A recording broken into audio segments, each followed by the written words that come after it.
I'm Richard McGill. I'm from Sykeston, Missouri, and I played a CSI detective as an extra in Gone Girl. David Fincher spoke to me a couple of times in between scenes for direction on how to approach certain things.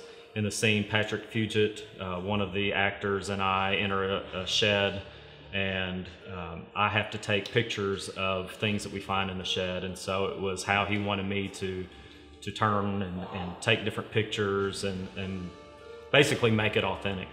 In between scenes, he and I and 3 other extras were able to speak about his experiences in film, and most of them didn't realize he was even an actor. They thought he was an extra in the movie, and so we talked about his first lead role in Almost Famous, and talked about he was only 15 at the time, and it's been 16 years since. So time certainly flies by, but talked about that, and he and I spoke about just different things that he and I had to do in the scene, with things that he grabbed in the shed and where I needed to be and things like that.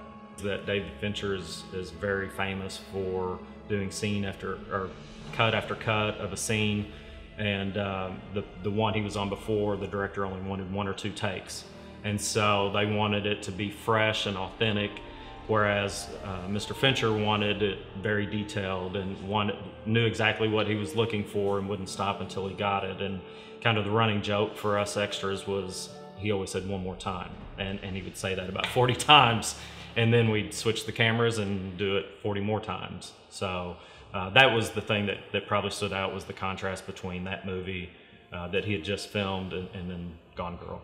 The night before, the Cardinals had just beat the Dodgers to move on to the World Series, and so a lot of us on set were wondering who the Cardinals would be playing in the next round.